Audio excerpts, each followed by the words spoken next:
The War Machine had no idea what it had its hands on. It was really emotional for me. Like there was this moment in time where I was like doing everything I could to hold back that emotion. You just get it. It's not by chance. It's not a coincidence. And I think that's where it also gets a misrepresentation of what remote viewing is. Everything in life is governed by intention, whether we are witting to it or we're just passing through it. There is something beyond the physical, and that you are part of it, and that you have always been part of it, that you can now never, ever not be part of it, and that you contribute to it. You. Spirituality and capitalism belong together. Those thoughts, those feelings, that comes from something bigger than I am.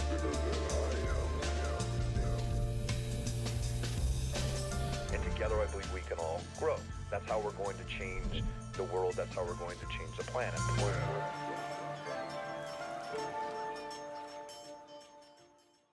All right, so today I am joined by Dr. David Morehouse, and this has been one amazing, That's the only time you get to call me incredible doctor. week. I know I don't usually do that, but I want to let people know, like, listen, you're a doctor, you put in so much time and energy into human consciousness and expanding human consciousness, and literally, you've written many books, you're with the CIA, you've done so many incredible things.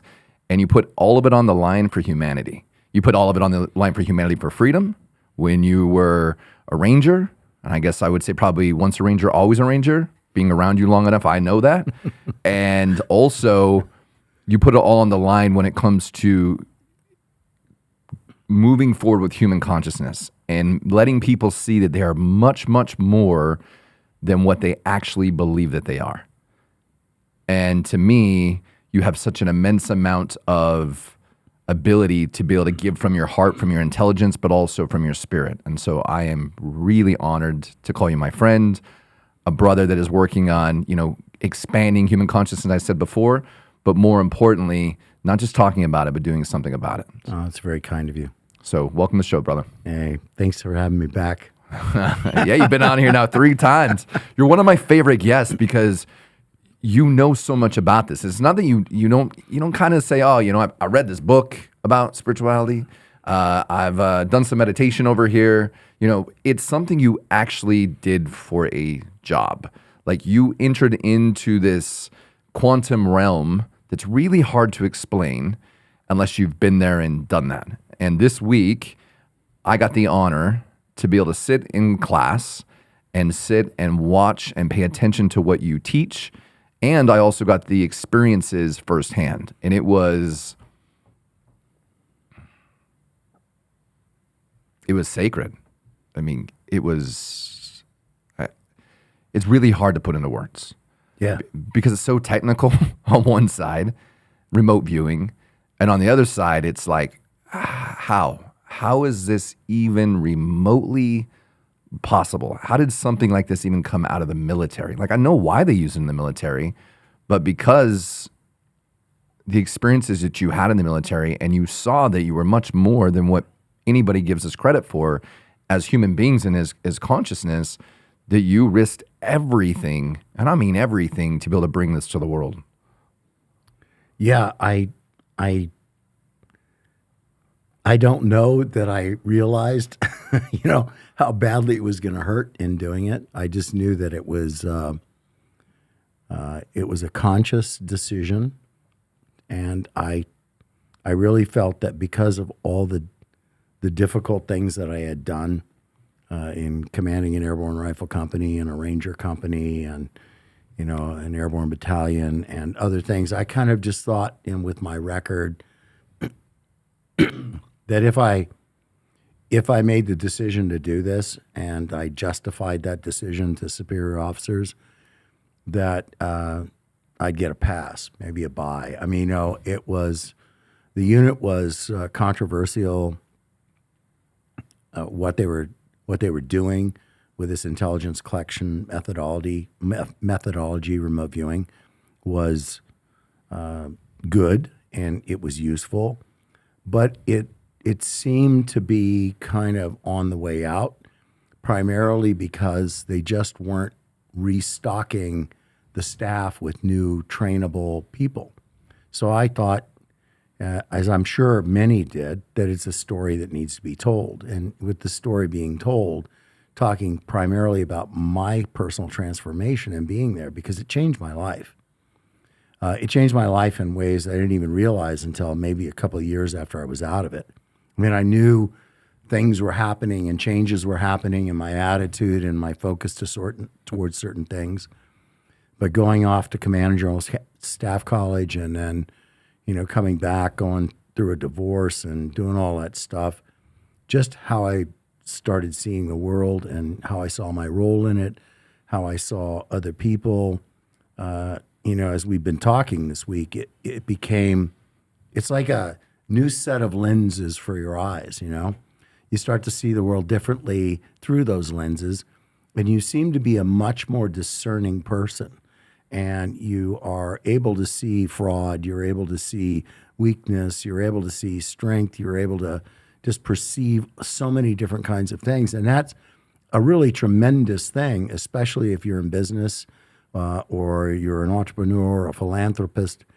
It's not necessarily a good thing when you're an Army officer, because you have to be loyal to the mission that's there, and judgment of senior officers is not something you ever engage in. Yet I found myself doing precisely that, because the guy that I happened to be working for in the 82nd Airborne Division was, in my opinion, very superficial, very narcissistic, and had any number of pathologies ongoing at any one time, and had been responsible for making a decision that cost a soldier a life 10 years earlier, and on the very same range at Fort Bragg, went out and dictated a course of action on a live fire maneuver range that cost a soldier his life, literally 10 feet away from it where it happened, 10 years earlier. But when you rise to that level, there are people that that take care of you. You're their boy, Right. So it happened, he survived it again. And he was just one of those kinds of guys that didn't know what he wanted. He only knew what he didn't want when he saw it. And I don't know, when you go through this kind of training that we're talking about, and your heart is open, your spirit opens, your eyes open, you move more openly, through the world. You're receptive to so much more, but as we said, this discernment filter is there, where you're like, okay, I hear you and I see you, but it's hard for me to connect with you because I'm not liking what I see beyond the surfaces in you. Yeah, it feels like there's, in that discernment side of things, it feels like there's something off. Like you're like, okay, you don't feel exactly, there's something there that feels incongruent, something feels off. And just to kind of wrap things and to try to go backwards a little bit. So we started this training on, I believe it was Sunday. Yep. And, I'd had you on the podcast here. We had talked quite a few, times and gotten to know you and whatever. And I remember you saying, like, listen, how would you like to know that there's something beyond this? I said, David, I do know. Like, I know. Don't worry about it. I've done plant medicine. I've been meditating. I've been doing all these. I've had all these experiences. Of course I know that. No, yeah. You're talking to a guy that has a show called The Spiritual Capitalist. Of course I know there's something beyond this. And every day we'd go through more and more assignments. And what happens is that David would give us a target, which is like a coordinates in a way. Mm-hmm. And then there's all these different papers that you'll write. And I would see images and I would draw them down or write words, or, there's an entire process that you teach, which is in one of your books, the structure. Thank you. And it is very military style. Every little thing is dictated. There's points for everything. You're dissecting, you're really translating those images that are in these visions in a way, right? Because you're kind of going through this meditation, or you call the cool down. And as you're going through that, there's images that will appear, there's words that will come out, there's sounds that will come out. And I thought, okay. And the first time I did it, I thought, we're just tying some points, right? We're saying that because this equals this, this is this, and this is causation, so therefore that's what it is. And I thought, all right, maybe I'm not doing it right, or maybe there's some BS to this, or I don't know. Now, the thing for me personally that made me go, you know what? I don't think there's BS to this because of you, because I had met you. We'd spent time together. I saw how authentic you were. I saw how much this mattered to you. I know all of your story about when you were in the military and who you were in the military, and then all of a sudden you find remote viewing and how it shifts your life and how you do everything you can to bring it to the public and all the scrutiny that happened with that.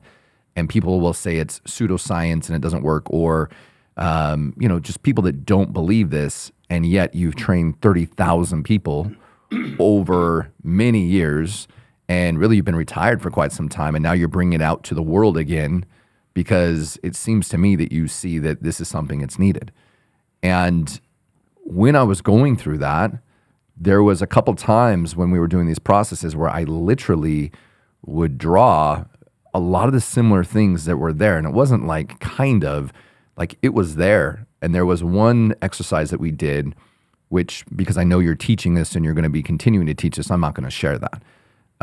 Was it the OSI? It was yesterday's assignment. Yeah, that's okay. Okay. Yeah.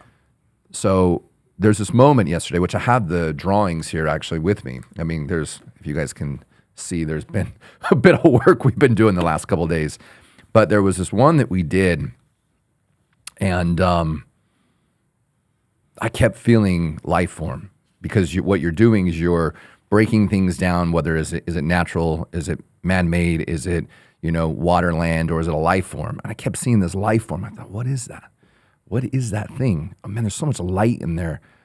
Okay, maybe not. And that's only stage 1 data, which is stage 1 data is really the narrowest opening of the aperture of perception in the target. And then you're moving into stage 2 data, which are colors and textures and temperatures and tastes and sounds and smells, energetics. And then from there into 3, where you're capturing more dimensional data, using verbal data to prompt visual data to prompt more verbal data. And then you went into stage 4 with that particular target. And the target is selected at that phase because you're going to be in stage 4. You're looking for stage 2 data. Dimensional data has now been separated from stage 2 data because we want it to be stronger. And then you've got aesthetic data, emotional data, tangible and intangible data. And it's selected in stage 4. The target is selected because we want to prompt a vast amount of aesthetic, emotional, and intangible data. And you don't know that, and there are lots of other targets that can be selected for that. And I look very carefully in an ongoing assessment of just the student population to see whether or not they're ready for that kind of a target, like the OSI stands for an open search N-word. Right. So the concept of the target is for each But I felt to cut, and I know I'm cutting you off, but I felt microscopic, tiny. And I was like, what am I looking at? This is so weird. What am I looking at? And it kept coming up, and I'd see the heart, I'd see lungs, and all of a sudden it got smaller. It didn't actually, my energy felt smaller and smaller and smaller, but really powerful, lots and lots of light. And then I started drawing DNA. Literally DNA strands, really cool. and blood vessels and all kinds of things. And I got done with that and came out, and then I started seeing these images of when I was a kid. There was a gentleman that was a boy. He'd fallen into a well, and people were looking for him, right? I think it was about the 80s, 90s, something like that. I think it was actually in the 80s. And there was obviously something in my subconscious that came up that there was some fear there. And I saw some toys when I was a kid as well. So it was like I was in and out of my subconscious, but I was also in the body. And I remember when we found that target, it was that moment of time where you told me that there will be a point in time in this training where you will know that you're much greater than your parts, that you're much more expansive, and there's no way for you to look at life ever again the same. And it made me go like, my God, we are part of the present, we're part of the future, we're part of the now, all at one point in time. And this whole wave of consciousness, or wave theory and quantum physics and being part of something which I can't explain. And I had seen these things before in utilizing like hallucinogens and so forth and doing that type of work, sometimes a little bit during meditation, but nothing that was actually quantifiable. I could tell people I've experienced this, just like I said to you. I was like, oh yeah, of course, David, like I know that. But I remember when we saw the target, it was really emotional for me. Like there was this moment in time where I was like doing everything I could to hold back that emotion, you know, those feelings. I was like, my God, we are so much more than what we give ourselves credit for. And in this process, what I've also learned a lot by your work, and I appreciate it, and that is to be able to have discernment for what I see. Because what a lot of people, I think, they think, hey, I'm going to go do, you know, something like remote viewing, and all of a sudden I'm going to see exactly what it is I'm looking for. It's going to be very clear. You know, it's like, it's just all of a sudden, it's like a movie or something and you're watching it. But the mind is so powerful that you'll pick a target and that target will come up, but it's not exactly like, at least for me, it's not exactly what I think it is. And so my mind will say, well, that's what it is. We want to be right. That's what it is. We want to be right. And so beginning, I was like, oh, that's what it is. This is Disney World. I remember actually writing it down, drawing the pictures. Yep. And you're like, look at it, you're like, that's not what it is. I'm like, damn it. But I saw the images, all the information, all the data points.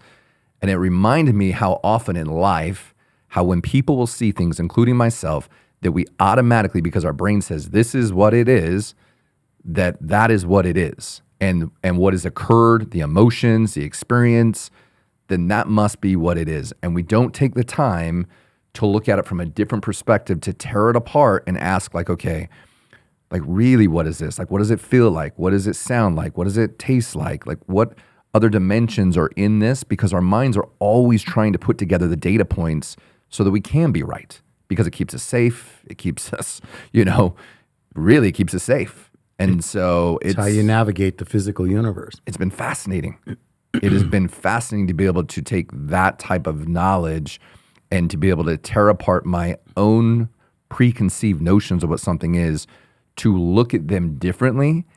And also, which I want to get into, the power of intention. The power of intentions with everything I see always. But this took it to a different level. Like the intention of not actually quantifying what something is, but the intention of asking, like, okay, show me more. Like, okay, you know, my intention is to learn more about this, or my intention is to feel what is going on here, or my intention is to just be open to expand. How does that work? Well, everything in life is governed by intention, whether we are witting to it or we're just passing through it. But what you were taught is that you can be an observer or an evaluator. We are both, both. There are times when we're the evaluator and stand in that role, in that silo, and then there are times when we are squarely the observer. Ideally, we have the ability to hop back and forth from on one foot or the other, if you will.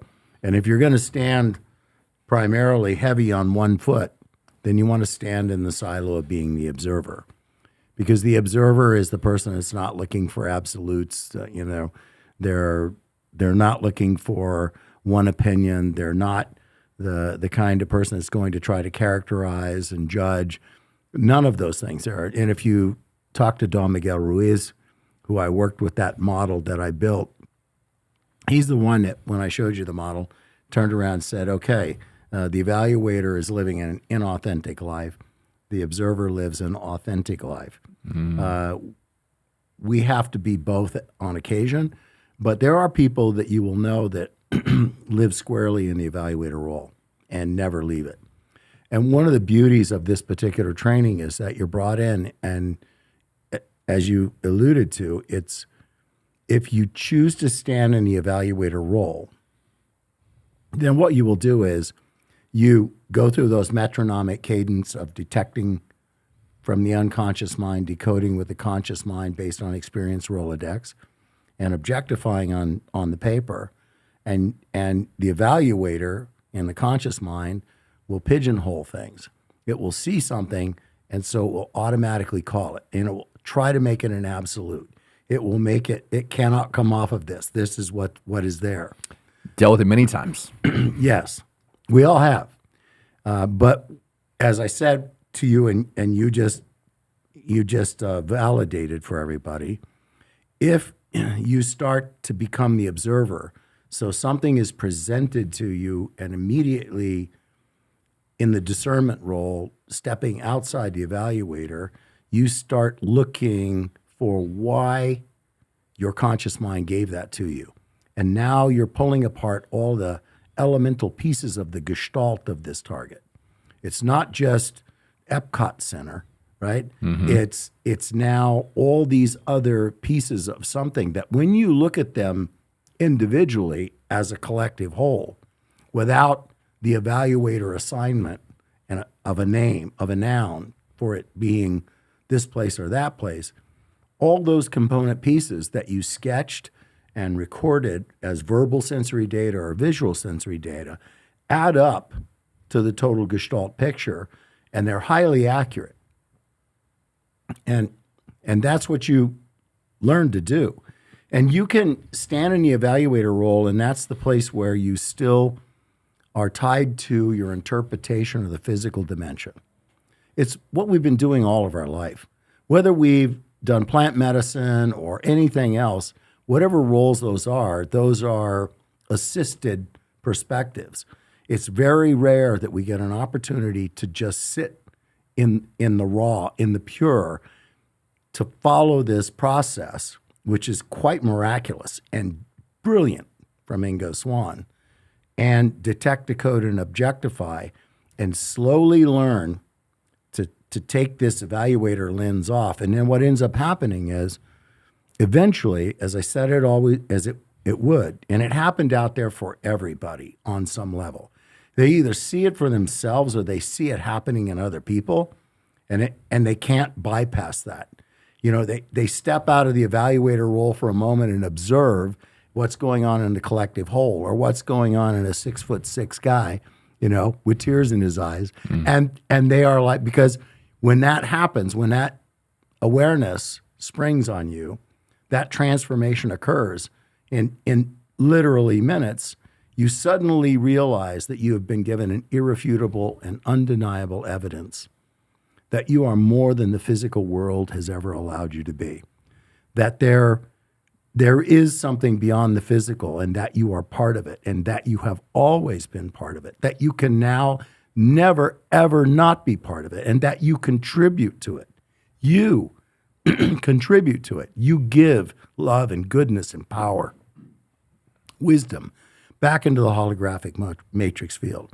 All that you carry through this life, all that you learn, all that you bring to give back again, you participate and you give it back into the holographic matrix field, into the non-physical, into the morphic field, however you want to look at that.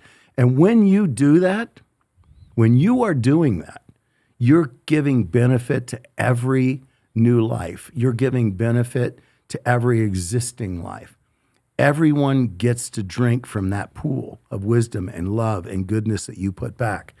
But people walk this world, they walk this life, and all they think that it brings to them is what they can generate within the physical realm. As soon as you know, not believe, but know that there's something beyond the physical and that you are part of it, your life is never the same again. Yeah. And yours is never going to be the same again. Yeah. Thank you for that gift. Like, really. Thank you for allowing me to be part of that. Yeah, it's been a lot to wrap my mind around. It's been a lot to wrap my heart around. It's been a lot to wrap my spirit around, because again, there's a difference between thinking something and experiencing, but knowing something is so different. You know, having this ability to feel so much deeper trust for something that I can't explain, can't see, don't know, but I just know. And to have that discernment there and to be able to look at things differently. It's, you know, you have those events in life where you're walking down one path and all of a sudden, you know, you and I run into paths and I'm like, oh, you start telling me about remote viewing. And I remember sitting and just having great conversations at the intellectual Animal House. Animal House, that's what we called it. And you would tell me about these things. I thought, David, what are you talking about? Because on one side it was so driven by the military. So I didn't think anything that was come from the war machine would be that could create this. And to see what it can do is in creating that level of like, my gosh, I need to trust my instinct more. I need to trust my intuition more because it is guiding me. It is telling me. And we talk about this on spiritual capitalism a lot, is like there's something bigger there that is whispering and telling us to move or create or do something, take action in some way. And sometimes like, I don't know what that is or what that, like, I can't define it. But after this week to be able to see that it's not just me. That was the other great thing too, is that there would be times where, I thought my target was off and I would see like lots of patterns and different things and then see a lot of the other people in our classroom, they would have it, And so I think a lot of times when people try to debunk this stuff, they try to do it with one or two people. And this is, as you've explained over and over, one, it's not 100% accurate all the time. And this is a group activity. Because when you're doing the shows for Discovery Channel or you're doing Skinwalker Ranch or you're doing, and people can watch this stuff online, it's not just you doing it. It's 50 to 80 people, and you're taking all of that data scientifically and you're composing this data in. It's not just about, and I think that's where it also gets a misrepresentation of what remote viewing is. I think a lot of people think, oh, you draw some pictures, you say this is what it is, and then all of a sudden everybody knows what this, particular target is. And it's not that at all, because it's taking all of the data. It's taking all of those data points and tying them in to be able to figure out what is actually going on between like the here and now, the past, the present, all of the emotional data, all of the energetic data. There's so much going on in our universe that sometimes I know for myself, I get stuck on one way of doing things or one way of seeing things. And, it's wonderful when those doors of perceptions open up a little bit more to be like, oh, wait, there is more here. And every single tool and modality that I tend to study, it opens up the door just a little bit more. Sure. And more and more and more. Like, I can't wait to see where I'm at when I'm, 140 years old. Like, what will occur in those moments of time of knowledge and experience. But it's, man, this work is something different, man. Yeah.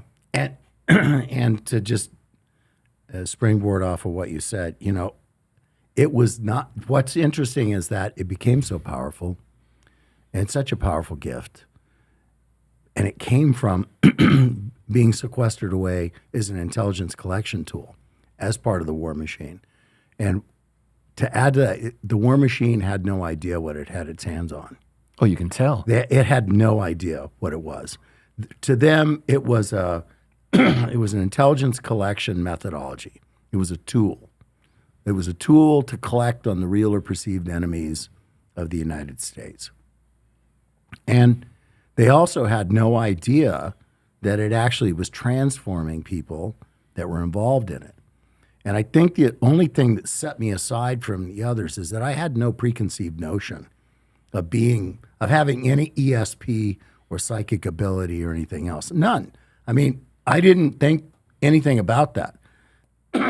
What I did was I got zinged in the helmet by a bullet. It knocked me in Jordan, training Jordanian Rangers, knocked me out. I had some crazy vision that I couldn't figure out. I shared that story with someone who ended up recruiting me into that organization, because if you have some weird story to tell, that of course puts you into that organization. But everyone else there had a long history of growing up with, recognizing and dabbling in that kind of thing. I still walked in there with absolutely no reference for that at all, and never could find a reference for it. But just going through the protocol and the training, as I said to everyone in here, as you're going through the cognitive phase of learning, you still doubt, you still question, you still judge, you are still, right, the evaluator, the analyst, but you get to a point and the data is so overwhelming. What's coming, you just get it. It's not by chance. It's not a coincidence. Other people the majority of the people in the group are getting it. And if they're not getting identically what you have. They're getting data from another perspective in the same target, in the same target gestalt. So it's very quickly that you get to the point 2 or 3 targets in to 6, you are now at this point of overwhelming opening, and you realize this is not coincidence, and that's when that transition from believing to knowing happens. The structure was perfect when it was designed by Ingo Swann. Yeah. It's been, and you remarked on that, as did many people. It's like, it's genius that he came up with this. It is genius, because you're breaking apart every single sense, every single dimension, whether it's physical, energetic, non-tangibles, tangibles, sight, sound, smells, emotion. Like, there's so many things you're breaking down. And so it's taking this experience and asking a question. You're like, okay, like, what color is it? What do I smell? Or what emotions are there? And it's different, because with a lot of spiritual work, which I have noticed this week an immense amount, a lot of the work that happens and I feel something, I have to ask myself, okay, what inside of me is creating this? Like, where in my life am I not healed? And all these other different questions, right? So I can get to the answer, so I can move through that.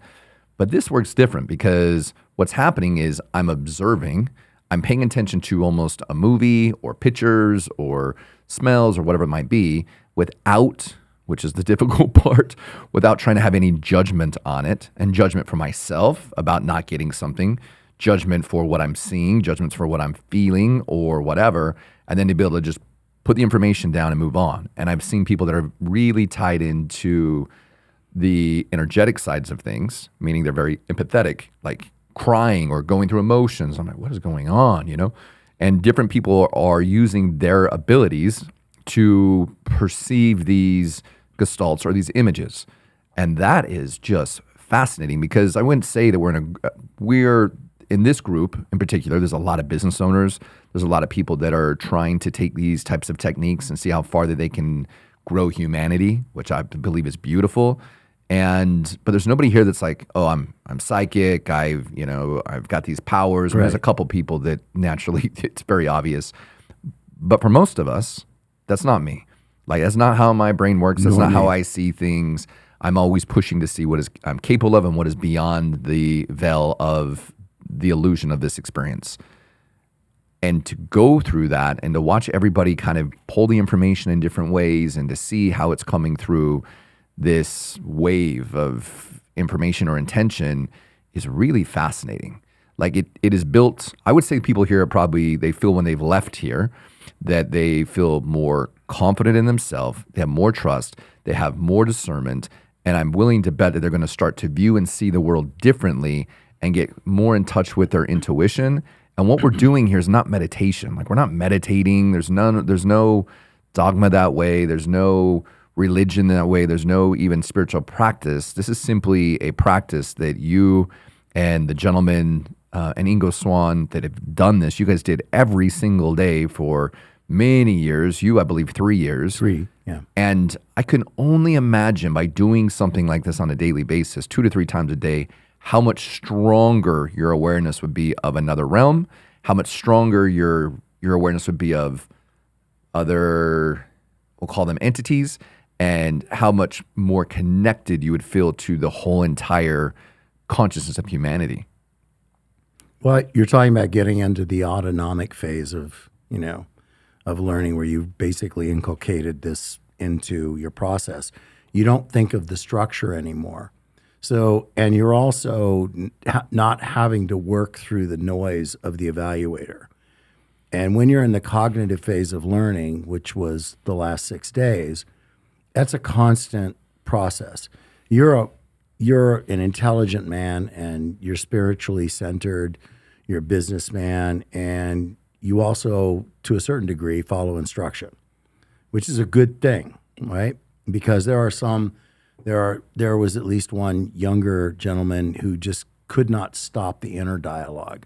Mm-hmm. He so wanted, to open the conduits of consciousness and to be able to perceive, but he, in this cognitive phase of learning, the inner dialogue would not stop. He was writing the inner dialogue. That was his data. His inner data was his inner dialogue being objectified on the paper. So there was no detecting and decoding of data, waveform expressions of data, and then objectifying those. He was objectifying inner dialogue, which was a dialogue of self-doubt, which was a dialogue of I'm not hearing, I'm not seeing, I can't do this, I can't do this. He didn't understand, the power of intention and how that is the thing that governs what we want to change in this existence for ourselves. He didn't understand those things. It'll come for him, but right now he's one of those individuals that stepped into the cognitive phase of learning. It's going to take him probably another class or maybe another class before all of those obstacles that he builds for himself are finally whittled down, and become this gossamer veil that he's able to part and see. But it's an interesting thing to see it in different personalities as an instructor and to go through it all and to hand carry them through session to session, trying to get them to understand why certain things are not happening for them. Regardless of that for him, he was inspired and empowered by you and Valet and others that he saw in the room with their reaction. His heart was so pure and so wanting and so desirous of stopping that inner dialogue that he had of doubt and obstacle and negativity and I'm not enough. I can't measure up. I just don't see how to get there.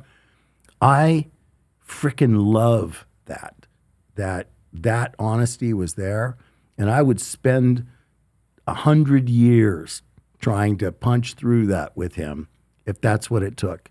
Why? Because he's a young man who needs to know that he was born into this life, and the moment he got slapped on the ass and took his first breath, that this was a gift bestowed upon him by a creator who had a design and an intention behind this. We weren't given these things so that we could waste them or ignore them. How do we? So I agree with you 100%. One, how did we forget these things, or where has it intentionally been? I don't know, intentionally is the right word, but has it been buried from us so that we don't know our essence of who we are? Yeah, I mean, you can take words like omnipotent, omnipresent, omniscient.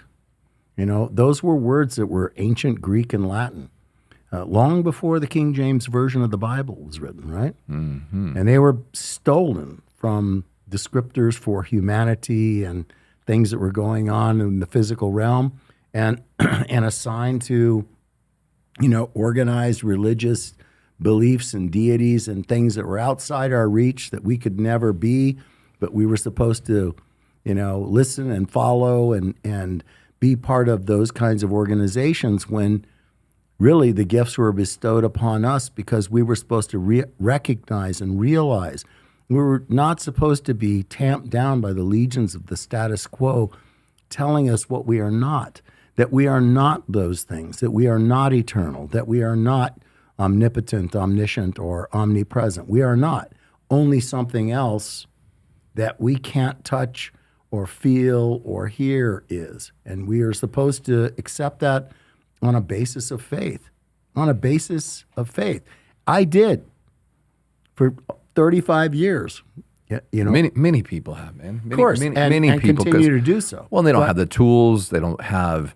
Some people, I don't know, and some people just they're not. It's not. They don't have the curiosity. They don't want to change it because that's easy. You get points for going there one day a week, and you check that box, and it goes back to that.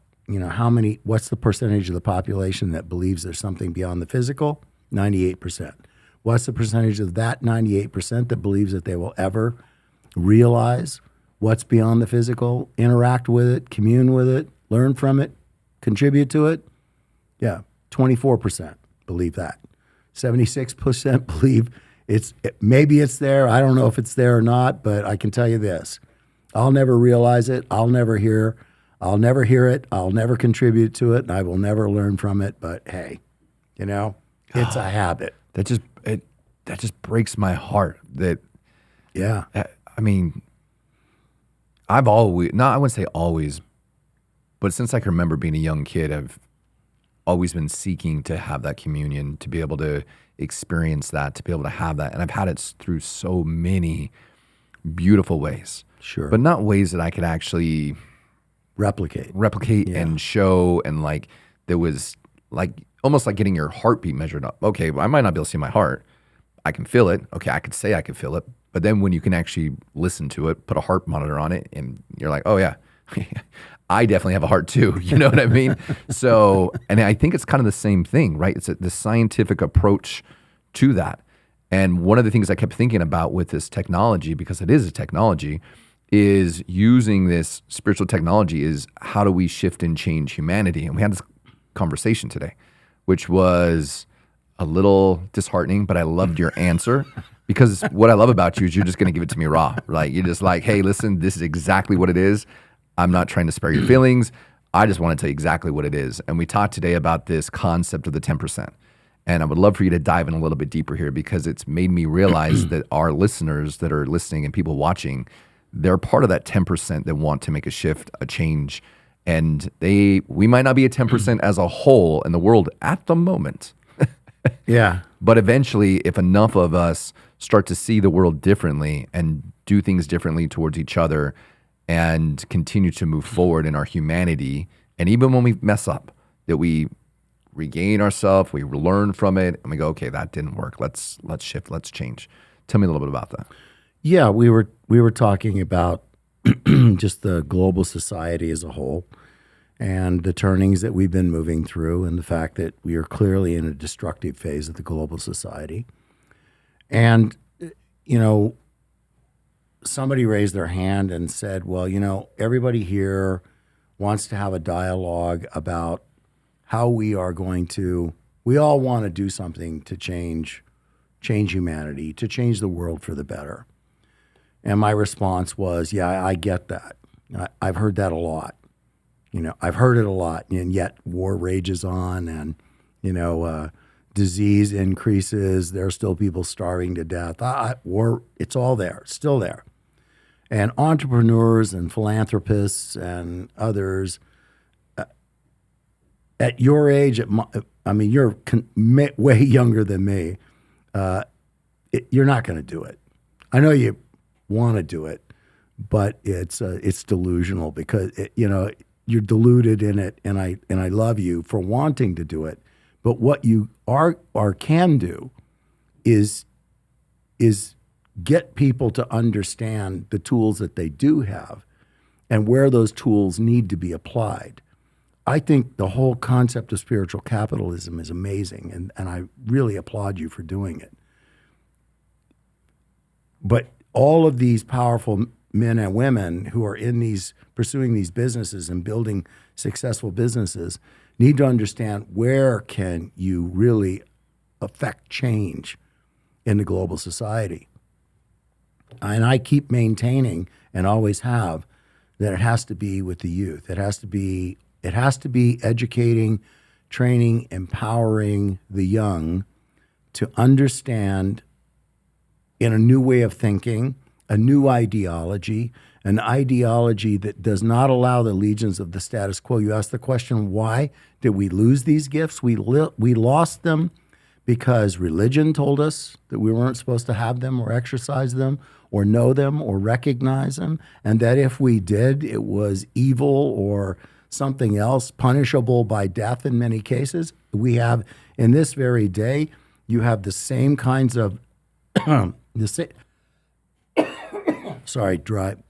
this day and age, you have the same kinds of pressures. You have peer pressures. You have parental pressures.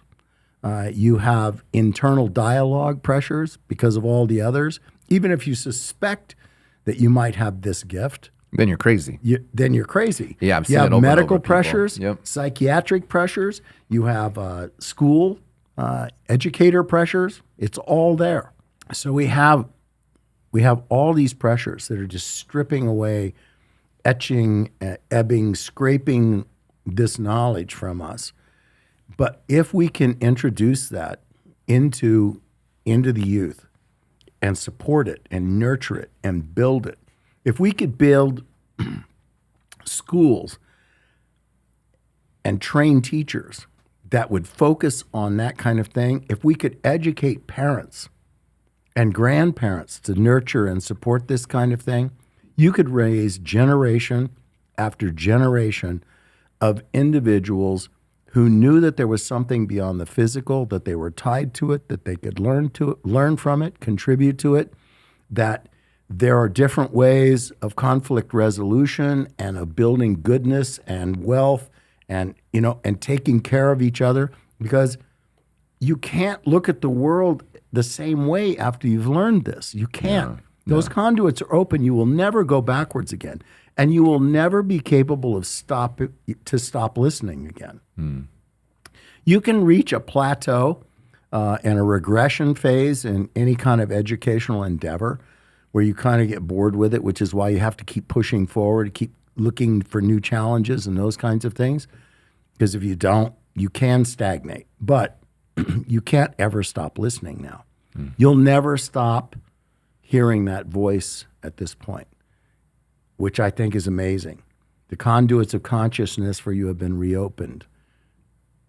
And that's an amazing thing. So we need to start at the youngest possible age, adopting the education and training programs and curriculum for them that raise them up knowing this. How different would our world be if we could do that?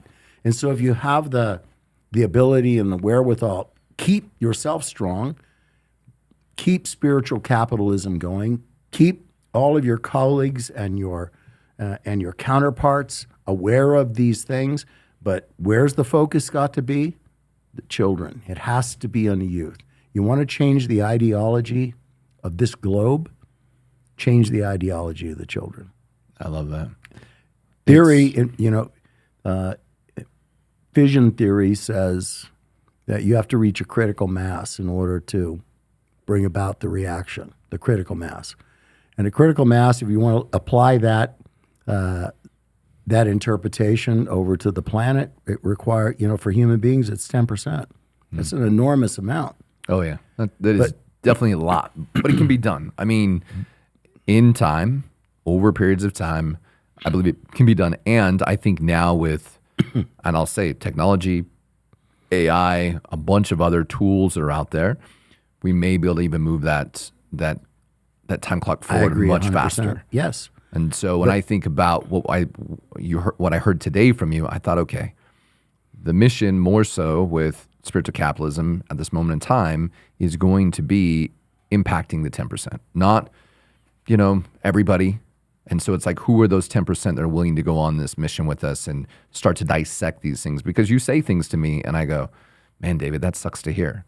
I refuse to stop being who I am, and I refuse to stop moving forward because, there's that story with the little girl, and she's walking up and down on the sand. Guys over there, and there's tons and tons of seashells. Or no, excuse me, there's starfish. And the guy's walking, and he looks at the little girl. He's like, "What are you doing?"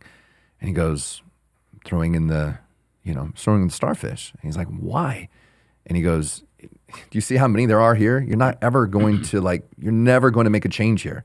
And she grabs the one and throws it in the water and she says, "I made a change to that one." And that's the only way I can continue to think about my life is it's one person at a time. Yeah, and don't you ever change because that. One person affects another person. That is correct. And another person. If I do something negative to somebody in my life, then it causes negativity. And then there's repercussions from that over long periods of time, right? Unless that person heals and moves through those things. And the same thing is true if someone does something to me and I don't heal. Or if I do something that's positive, it still has its own ripple, right? So it's like we're all this big ripple, and it's getting closer and moving towards that 10%. Now, who knows where we'll be?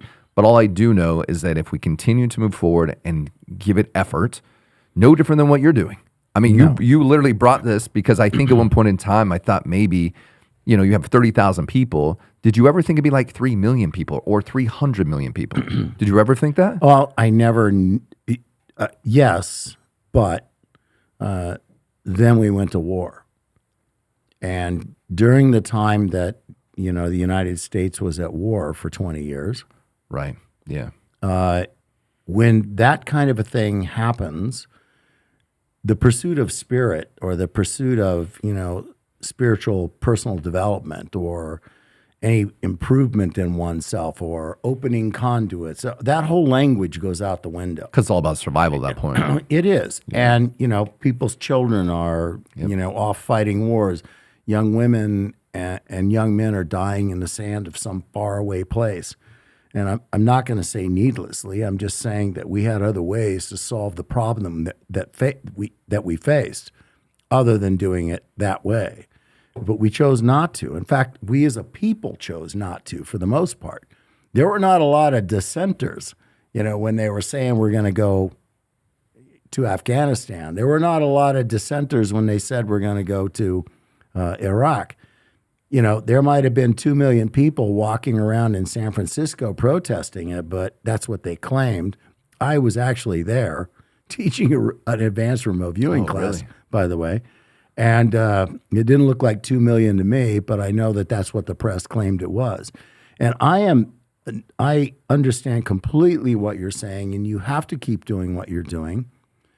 I just took opposition to the question that was being asked that the people, focused on those kinds of things are going to be all that's needed to change the global society, to reset it. I understand that kind of drive and desire, and my point was just simply that in order to reach the numbers that you're going to need, you have to start at the very lowest level and raise generations of individuals that think the way you do and think the way you do and feel the way you do right now. That will change the global society and change the global societal's evolution. When we raise generations of children that understand how powerful they are. Does it mean that tyrants won't show up? No. And they'll have their playbook. They'll know exactly how to do it. But so many things can change. And, part of the target that was so boring selected yesterday was there by design, because it was, once again, to go to aesthetic data, emotional and intangible data, in order to reinforce today in the discussion today, because it was a target that had 2, possibly 3 civilizations that had existed there and that had risen themselves up, constructed in the very same place, and then disappeared. And then with no they were done. trace. Yeah. I mean, we all think that the way we're building our culture, our society, our belief systems, whatever, that they're never going to go away, that we can't we're be permanent. destroyed, that Yeah. and that's an illusion that we have as humans. Absolutely, and that's something that's constant. So my thought is that you and I are obviously on the same page, and we join forces in the missions of what we are, which is really raising consciousness in humans, right? In all of us. And as I raise my own consciousness, it raises the rest of humanity around me, including my staff and all those people. I really am I would say I'm a believer. I'm a convert and a believer, and definitely one that now has seen the power of this. And it makes me think about so many people that don't believe this. And my challenge is for them to come and experience this with you. Come and sit with you and see if by the time you leave that you don't have more either faith in humanity, more belief in yourself, more discernment, see the world differently, or open up those conduits to having that intuition even deeper. And I think if more people will listen to that and come do this training and work with you, it's going to change a lot of things. But if someone decides to come and they take the challenge to come sit with you, which you're an incredible teacher, by the way, it's such an honor to be sitting with a master. Like literally, I know your curiosity. I know how much you work. I know the hours you work. I know what you do for these students, because I've watched it firsthand because we stayed in the same place and I saw every single day how much you care. It's obvious. And what is a promise to people if they decide to come out and do this for them? Like, what is your promise? You say, hey, come out here, experience this, and this is what I promise will happen for you. Your life will change. You will transform. You will go from believing to knowing that there was something beyond the physical and that you're part of it and always have been and never will be able to escape it. There's not much more to say about it after that point in time. Like what you said is like one of those mic drop moments. And you should call yourselves 10%ers. Yeah. The 10%. Will be the 10%. There's the 1% in the world, which we know all about that. You know what I mean? There's the 10Xers out there that they're always, they're doing their thing, trying to do it even more. And Grant Cardone has coined that, and he's done a great job. But it's the 10%. It's 10% of people that really are moving forward with this concept of spiritual capitalism and how do they make a bigger impact and how do they change the planet? How do they change humanity? How do we, change things with children so that they are the ones that are going to start impacting the world more? Because we know that they're going to be the ones that are going to be watching over myself and future generations and so on. So such an honor this week, like such an honor. My honor. And I'm really excited to see where this new gift opens up and what is next. There's so many things I want to talk about, like thought incubation and different levels of this and where things can go. And I'm really excited to see who joins us. And I would really challenge anybody out there that has a podcast, a show, they're doing something in the world and they're like, what can I do to put a new spin on what I'm creating? What can I do to be able to tie in deeper to the unconscious or to a realm that I don't understand or things that are just kind of out of my reach? And I really want to feel this deep connection to something bigger than myself. I challenge people to come out here, do the course. After that, sit down in the studio here in Biggest and have a conversation. Have a conversation whether it worked for you or it didn't work for you. Would you be okay with that? Yeah, of course. Because I know that you're always in the exploration side of things. You're always curious. And I absolutely love that about you as a man. And I love that about you as someone that is really putting their money, their mouth, and their energy where their passions are. So thank you for joining us today on The Spiritual Capitalist. Thanks, brother. All right, man.